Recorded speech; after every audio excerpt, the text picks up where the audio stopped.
Hi guys, I'm back here at the old airport road hawker centers, and syempre, ang binalikan ko dito is yung roast paradise. Ang in-order ko ngayon yung roast pork and the char siu. Look at that.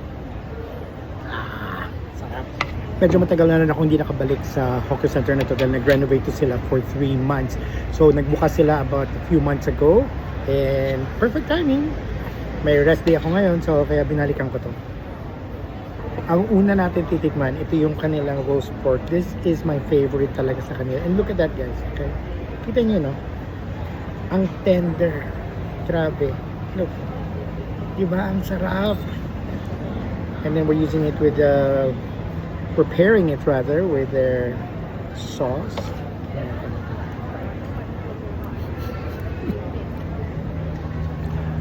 Sarap pa rin talaga.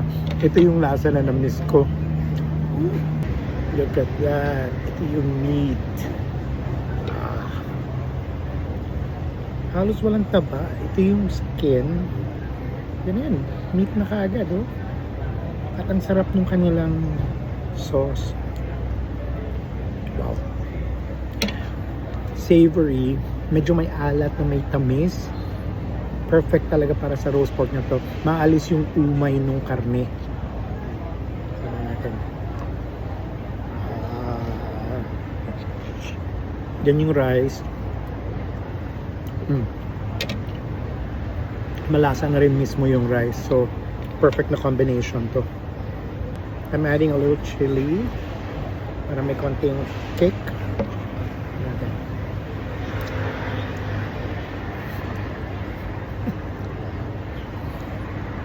Ba, namiss ko talaga itong lasang to. Ang sarap.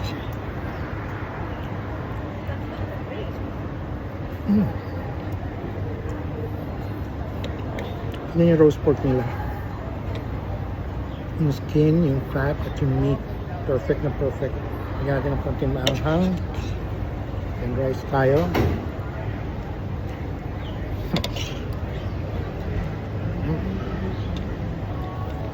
Wow. Old Airport Road to. Mountbatten MRT station na malapit dito. Balikan nyo ito, puntahan nyo ito. For this meal, $5.80 ito ha. So may libre na kayong sabaw. Tingnan natin.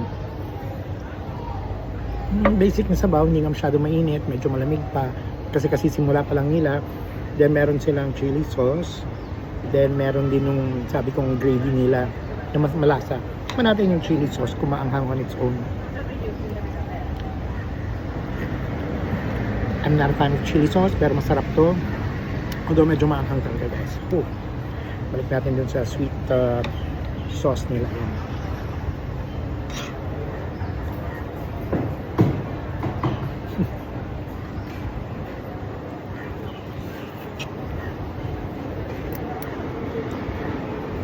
Sarap talaga.